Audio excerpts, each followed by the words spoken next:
자, 이번 시간에는 합의 법칙에 대해서 한번 알아봅시다. 자, 시작하기에 앞서서 하나 예시를 들어볼게요. 자, 예를 들어 서로 다른 두 개의 주사위를 한번 던져보려고 합니다.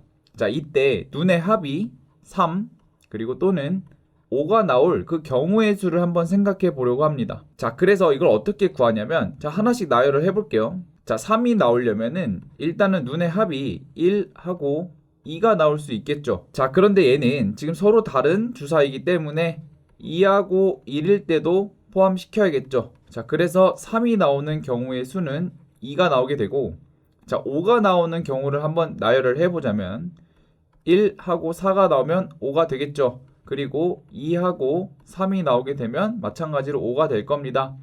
자, 얘도 마찬가지로 서로 다른 두 개의 주사이기 때문에 순서를 바꿔서 쓴 것들도 적어 주셔야겠죠. 그래서 눈의 합이 5가 되는 경우의 수는 4가 나올 겁니다. 자, 그런데 3 또는 5가 나올 경우의 수를 구하라고 했으니까 정확히 다 세주면 되겠죠. 그래서 우리가 알 수 있는 거는 일단은 6개라고 알 수 있을 겁니다. 자, 그런데 여기서 일단 합의 법칙을 한번 도입을 해볼 건데, 자, 일단 읽어봅시다.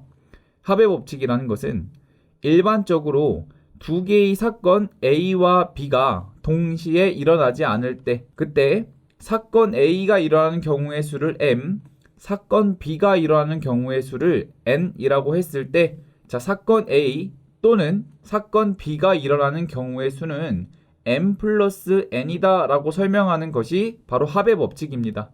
쉽게 말해서 사건 A 그리고 사건 B가 동시에 일어나지 않는다는 조건이 있을 때는 A가 일어나는 경우의 수, B가 일어나는 경우의 수를 각각 더해주면 된다라는 뜻이에요.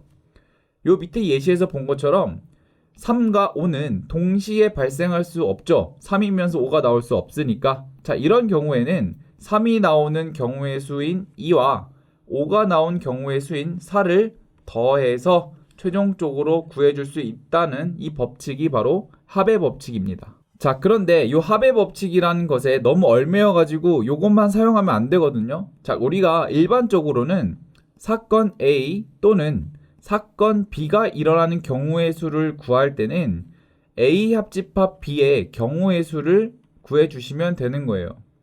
자, 이게 무슨 말이냐면은 A 합집합 B의 개수를 구할 때는 우리가 앞에 집합 단원에서 A의 원소의 개수, B의 원소의 개수에서 교집합의 원소의 개수를 빼줬죠. 자, 그래서 이렇게 구하는 게 일반적인 원칙인데, 자, 여기서 말하고 있는 이 합의 법칙이라는 말은 다시 해석을 하자면 사건 A와 B가 동시에 일어나지 않을 때가 조건이라고 했죠. 자, 이거를 집합으로 표현을 하자면 A와 B의 교집합이 공집합이다 라는 것을 의미하는 겁니다. 이해되시죠? 그러니까 큰 틀에서 봤을 때는 A 합집합 B를 구하는 게 맞는데, 그때 동시에 일어나지 않는다는 판단이 섰을 때, 다시 말해서 교집합이 없을 때는 그냥 A와 B의 개수를 더하면 합집합이 되는 거 이미 알고 있잖아요. 그거를 뜻하는 것이 바로 합의 법칙입니다. 결국 요 밑에 공식, 별표 친 공식이 결국 합의 법칙을 포함하고 있는 더 큰 틀에서의 법칙이라고 보시면 될 것 같아요. 결국 우리가 이 단원에서 길러야 되는 것은 뭐냐면, 이 합의 법칙을 적용할 때가 있고 그렇지 않을 때가 있겠죠. 다시 말해서 교집합이 공집합인지 공집합이 아닌지 그거를 구별할 수 있는 그 안목을 길러야지만 조금 적용하고 문제를 접근하는데 수월할 겁니다. 자, 그러면 밑에 예시를 한번 보면서 언제 합의 법칙을 적용하고 언제 합의 법칙을 적용하면 안 되는지 한번 알아볼게요. 자, 첫 번째 예시를 보시면, 자, 1부터 20까지의 자연수 중에서 4의 배수 또는 7의 배수의 개수를 물어보고 있습니다. 자, 그러면 4의 배수의 집합을 A, 7의 배수의 집합을 우리가 B라고 합시다. 자, 그럼 우리가 찾아야 되는 거는 지금 또는으로 뭉쳐져 있으니까 A 합집합 B의 개수를 구해주면 되겠죠. 자, 그런데 한번 생각을 해볼게요. 1부터 20까지의 자연수 중에서 4의 배수이면서 7의 배수인 것들, 다시 말해서 동시에 일어나는지 확인을 해봅시다. 4의 배수이면서 7의 배수가 되려면 21의 배수가 돼야겠죠. 자, 그런데 21의 배수는 요 사이에 없기 때문에, 자, 얘는 지금 교집합이 공집합이다 라고 확인할 수 있을 겁니다. 다시 말해서 얘네 둘은 동시에 일어나지 않는다 라고 보는 게 맞겠죠. 그래서 합의 법칙을 적용하게 돼서 이때는 A의 개수 그리고 B의 개수를 더해주면 그게 바로 답이 될 겁니다.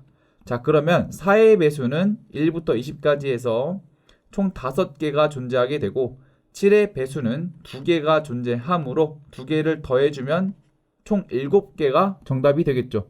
자, 이런 경우는 동시에 일어나지 않기 때문에 합의 법칙을 쓴 겁니다. 자, 그런데 밑에 예시를 한번 더 볼게요. 자, 마찬가지로 조건은 똑같은데, 자, 3의 배수 또는 5의 배수의 개수를 물어보고 있는데, 자, 3의 배수를 마찬가지로 A, 5의 배수를 B라고 둡시다. 자, 이 상태에서 3의 배수이면서 5의 배수가 되는지 한번 확인을 해볼 건데, 3의 배수이면서 5의 배수가 되려면 15의 배수를 뜻하게 되겠죠. 자, 그런데 이 15는 1부터 20에 포함되어 있죠. 그러니까 얘네들은 동시에 일어나는 경우가 있다라고 볼 수 있는 거예요. 그렇기 때문에 바로 합의 법칙을 적용하면 안 되고 포괄적인 공식을 통해서 개수를 찾아내셔야 됩니다. 자, 그러면 A 합집합 B의 개수를 찾아주면 되겠죠. 자, 얘를 찾기 위해서는 A의 개수와 B의 개수를 더한 다음에 교집합의 개수를 빼주면 되겠죠. 그러면 A의 개수는 3의 배수의 개수니까 총 6개가 존재하고 B의 개수는 5의 배수의 개수니까 4개가 존재하겠죠. 자, 그리고 교집합의 개수는 15의 배수니까 1개가 존재해서 총 9개가 정답이 되는 겁니다. 자, 그래서 이 밑에 예시의 경우는 합의 법칙을 적용할 수 없는 상태가 되는 거죠.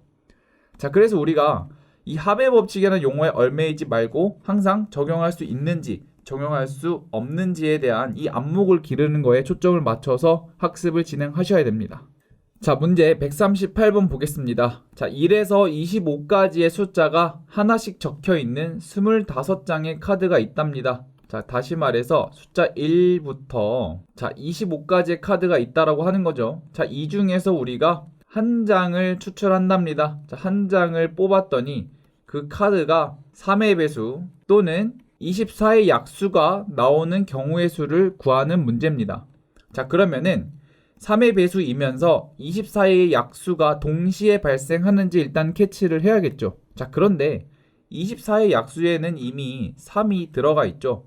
3의 배수도 3이 들어가 있어서 동시에 발생하는 경우가 있다라는 게 보이죠. 자, 그래서 이 상태에서 3의 배수의 개수를 구하고 24의 약수의 개수를 구한 다음에 그냥 더해서 답을 구해버리면 바로 대참사가 일어나는 거죠. 그렇기 때문에 교집합을 빼줘야 된다는 것을 항상 머릿속에 박아두고 한번 진행해 보겠습니다.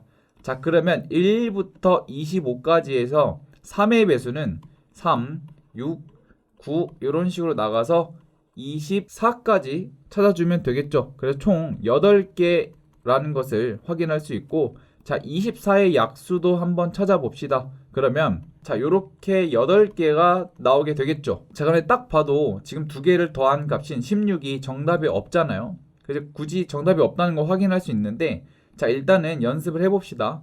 자, 교집합을 빼줘야 되니까 3의 배수를 여기서 추려내면 되겠죠. 자, 3 빼고 6 빼고 12, 24를 제거해 줍니다. 그럼 8개가 아니라 얘는 4개로 취급을 하면 되겠죠. 그렇기 때문에 우리가 찾고 있는 경우의 수는 8 더하기 4를 하게 되면은 12가 나오게 되겠죠. 그래서 정답은 3번이 되는 겁니다. 자, 그래서 이 문제에서 얻어갈 것은 항상 합의 법칙을 적용을 해서 8 플러스 8 이렇게 계산하는 것이 아니라 동시에 발생하는 경우가 있는지 그리고 없는지 그 판단하는 능력을 기르라 라는 의미에서 넣어놨고요. 사실 요 한 문제만으로 되진 않거든요. 그래서 다른 문제집이나 교과서에서 많은 문제를 통해서 이런 판단하는 능력을 기르셔야 될 것 같습니다.